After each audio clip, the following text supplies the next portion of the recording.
I was a home brewer for a while, and I was in consulting at the time. I left to go work for a brewery in New Hampshire for fun. So I spent 6 months as an unpaid apprentice, just kind of learning the trade, everything from mopping floors to brewing beer and everything in between. And it was during that I really realized I want to open my own brewery.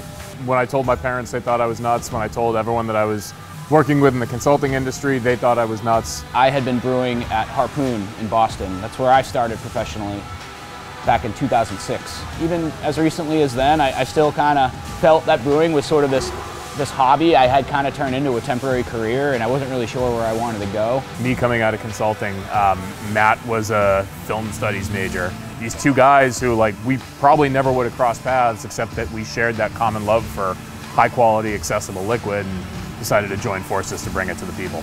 Things started to kind of realize quickly when I knew, although a high risk, there was a lot of reward and a lot of freedom that would come to, you know, starting my own place, building our own brewery, hiring my own team. It's called the leap of faith for a reason. If I told you that I never second guessed myself, I'd be lying. There were days where I'd wake up knowing what was ahead of me, even just to get the doors open and wondering, like, oh man, is this really what I want to be doing? Those first few weeks were pretty intense, for sure. I remember my adrenaline was through the roof. You kind of have to figure it out on your own, and you got to be comfortable with the fact that you're not going to know everything out of the gate. But I think with a little bit of luck and hard work and focus, you know, I knew we'd be okay.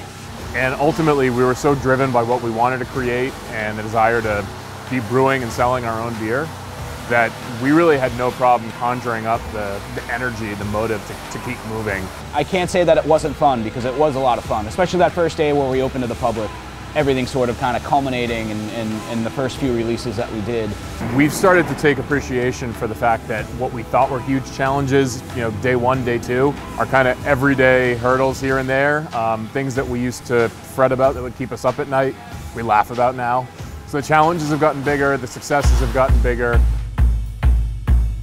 Knowing that we wanted to be a brand that was all about wholesaling our beer and bringing the beer to the people instead of making them come here, we knew that we were going to need word of mouth to kind of help get brand awareness out there, but leverage social media where we could, because ultimately that's where our core consumer lives and occupies their time. The other way we really went about marketing from day one was getting out there ourselves. In our very earliest days, we were walking around towns and cities, literally handing out flyers that said, hey, we're a new brewery in town, come check us out, here are our hours, here are the beers. I think the biggest challenge for us is standing out in a sea of breweries. I mean, there's so many breweries in Massachusetts alone. You know, what makes our brand so special? Why should you be buying Castle Island? And those are the questions that we ask ourselves as a company every day.